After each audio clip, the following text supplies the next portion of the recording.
Gitar, alat musik petik yang mungkin berasal dari Spanyol pada awal abad ke-16.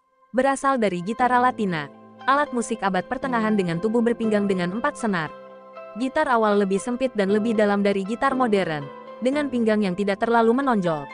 Itu terkait erat dengan vihuela, instrumen berbentuk gitar yang dimainkan di Spanyol sebagai pengganti lute. Gitar awalnya memiliki 4 rangkaian senar yang membentang dari pickbox mirip biola ke jembatan tegangan yang direkatkan ke papan suara, atau belly, penopang tarikan langsung dari senar. Di bagian perut terdapat lubang suara melingkar, seringkali dihiasi dengan ukiran kayu mawar. Gitar abad ke-16 bernada dasar C, F, A, D, penyeteman dari 4 bagian tengah lute dan vihuela. Dari abad ke-16 hingga ke-19 beberapa perubahan terjadi pada instrumen. Senar kelima ditambahkan sebelum tahun 1600, pada akhir abad ke-18, senar ke-6 ditambahkan. Sebelum tahun 1800 gitar pada umumnya bernada dasar E, A, D, G, D, E. Pickbox tipe biola diganti pada tahun 1600-an oleh pickbox datar dan sedikit refleks dengan pasak penyetelan belakang. Pada abad ke-19, sekrup logam diganti dengan pasak penyetelan. Fret awal yang diikat diganti dengan fret gading atau logam bawaan pada abad ke-18. Fingerboard awalnya rata yang berujung ditalikan pada bagian perut gitar, dan beberapa fret logam atau gading ditempatkan langsung di perut. Pada abad ke-19, papan jari dinaikkan sedikit di atas bagian perut dan diperpanjang hingga ke tepi lubang suara. Pada abad ke-19 tubuh gitar juga mengalami perubahan yang menghasilkan peningkatan sonoritas. Menjadi lebih luas dan lebih dangkal, dengan papan suara yang sangat tipis.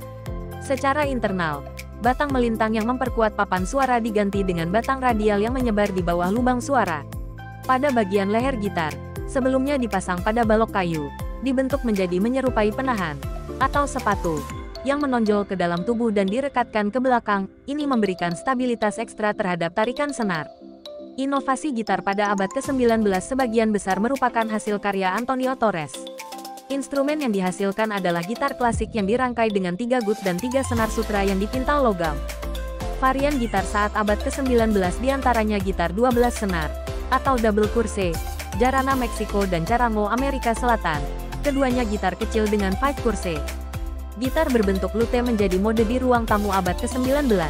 Bentuk lain dari gitar termasuk gitar berangkai logam yang dimainkan dengan plektrum dalam musik folk dan populer, gitar cello dengan bridge tipe biola dan tailpiece, gitar Hawaii, atau baja, di mana senar dihentikan oleh tekanan batang logam, menghasilkan nada yang halus, dan gitar listrik, di mana suara dan nada instrumen hampir seluruhnya bergantung pada deteksi elektronik dan amplifikasi senar yang bergetar.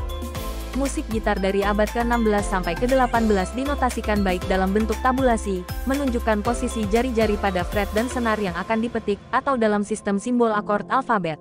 Tabulasi gitar jazz menunjukkan simbol akor pada kisi yang mewakili senar dan fret. Gitar semakin populer selama abad ke-17 karena popularitas lute dan vihuela menurun. Beberapa gitaris virtuoso, bagaimanapun, menjadi terkenal di Eropa. Di antaranya Gaspar Sanz 1674-an, Robert de Visy tahun 1650 sampai tahun 1725, Fernando Sor tahun 1778 sampai tahun 1839, dan Joseph Kaspar Merz tahun 1806 sampai 56. Teknik gitar klasik modern banyak dikembangkan oleh pria asal Spanyol, Francisco Tárrega tahun 1852 sampai tahun 1909. Yang transkripsi karya Bach, Mozart, dan komposer lain menjadi dasar perbendaharaan konser. Pada abad ke-20, Andrés Segovia menjadikan gitar semakin menonjol sebagai instrumen, dan komposer seperti Heitor Villa-Lobos dan Manuel de Falla menulis karya-karya serius untuk itu. Gitar banyak dimainkan dalam musik rakyat dan musik populer di banyak negara. Dalam ansambel jazz gitar adalah bagian dari ritme dan kadang-kadang dimainkan sebagai instrumen solo. Dalam musik populer, gitar biasanya diperkuat, dan ansambel seringkali menyertakan lebih dari satu instrumen. Gitar utama untuk solo, gitar lain untuk ritme, dan gitar bass untuk memainkan baris bass.